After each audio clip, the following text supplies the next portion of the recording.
with Pastor Rob. Welcome to another edition of Quarantine Quotes and Quips. We're going to be done with these on Friday, so we've only got 3 more to go. A while ago, it was on the front page of the Indianapolis Star, a picture of a mom shaving her son's head. Now again, this wasn't because of the quarantine.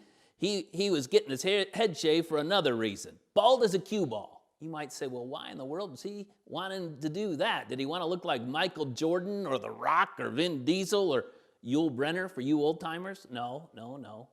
This kid, along with most of the boys in his class, wanted to look like a 15-year-old classmate named Brian.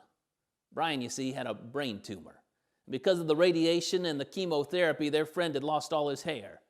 Now, I don't know about you, but I remember I would have been horrified at the notion that at 15, that I was going to be bald and walking into the school.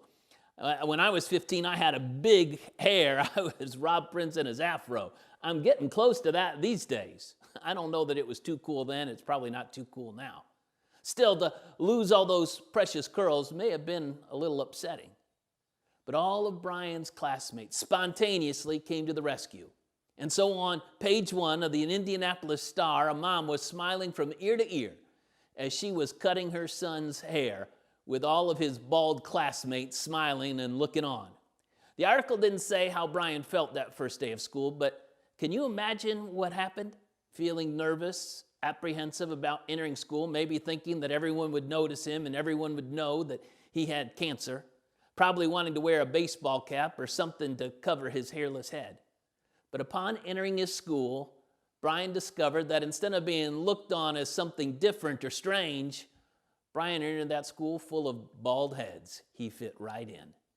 His classmates might not have been able to understand the effects of chemotherapy upon a body, but they could certainly help the ease and the burden for Brian as they walked into school with their bald heads, kind of in Brian's shoes. Listen, the love of Jesus compels us to put ourselves in other people's shoes. How do they feel? What's important to them?